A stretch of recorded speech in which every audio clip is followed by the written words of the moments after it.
Home for the Holidays, sponsored by Pitt Greenfield Airport and Phelps Chevrolet. Here's your host, Charlie Ironmonger. Hello everyone, I'm meteorologist Charlie Ironmonger, joined by Courtney Bunting. Courtney, of course, here we are, home for the holidays. Love it. It's a magical season, magical time of year, and you've got some magic in front of us, at least the ingredients for it. What are we making today? Magic. Yeah, we're gonna make apple cider blondies. Yes. So you'll need an 8x8 baking pan, and then everything you see here, thank you Charlie, my model. Yeah. This is what you'll need for the recipe. So a lot of it is stuff that you will already have in your kitchen. So you have your all-purpose flour, your salt, your vanilla, your baking powder, your obviously apple cider, which is really the queen here, and then you have your brown sugar and eggs. And if I missed anything, let me know. We got cinnamon too. So let's start by mixing together our liquid ingredients. Okay. So Charlie and I trying to save time, so we went ahead and melted a stick of butter for you. So Charlie, if you want to combine the melted butter in with a cup of brown sugar, that is what we're gonna start. I'm gonna start having you mix that because that could take bowl? That bowl is perfect. This could take a second just because I'm gonna spoon this in here actually.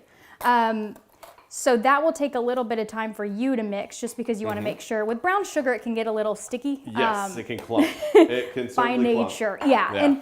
And that does help make the consistency of the blondies once you are done. So that's what we love about it. But yeah, it does take a little bit of extra time. I'm going to pat this down, make sure we have about a cup here, and then have you really work together those ingredients in with the butter. Wonderful. Yes, and that will take a little bit of time for you to do first. The other thing that we're going to add in though with the butter and the brown sugar is the other liquid ingredients. So that will be the vanilla and let's see, the eggs as well. So we'll do those once Charlie, he's making good time with this actually. I'm impressed. Spend some time in the kitchen.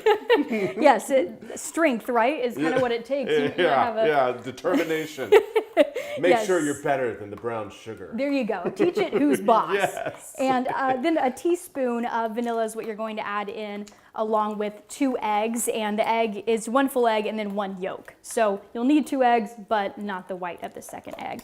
So I'm going to add the ½ teaspoon here of cinnamon, or this is not cinnamon, this is vanilla extract. This will need a full teaspoon. Upgrade. This is why we put the recipe online, folks, okay? And this is actually a risky move that I don't typically make, but if you're gonna pour it over anything, at least it's not the counter, right? Exactly. I mean, if you know you go a little bit extra, then you can kind of like, all right, it's vanilla. Right, you can't go too wrong. Exactly. I agree. So go ahead and mix that in. Add in the eggs as well. All right, keep working. In we go. If you want to take out a little bit of that extra yolk that's stuck in there, I'm going to leave you with the bowl. So you have put in your eggs, you have vanilla, you have brown sugar, there we go, and melted butter. Yep. And now I'm going to have you add in the apple cider reduction. All right. So it's kind of it's a little thicker. It is thicker. You can see how it kind of wants to stick together a little bit more. Not nearly as runny. But. Yeah, so work that in, and then what I'm putting together for the dry ingredients is I have baking powder, which we just talked about how important it is to make sure that's not baking soda, because that'll make things quite different. And then you also have cinnamon, and then a cup of flour in here. And all these are going to mix together to create just the perfect blondie recipe. But this looks gorgeous right now. So in we go. You want to pour that in there? Go ahead.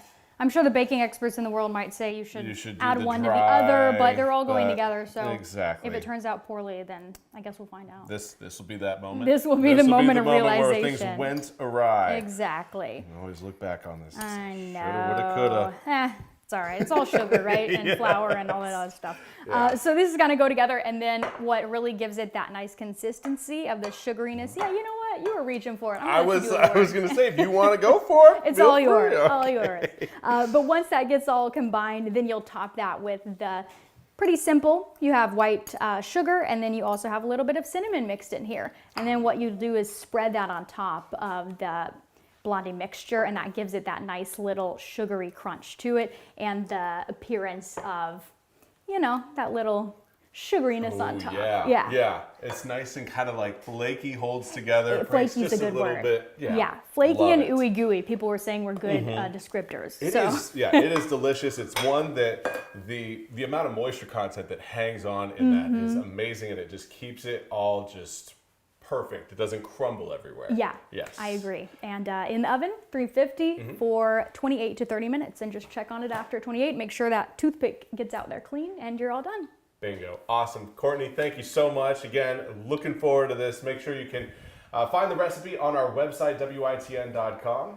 Until then, hopefully you all have a wonderful holiday.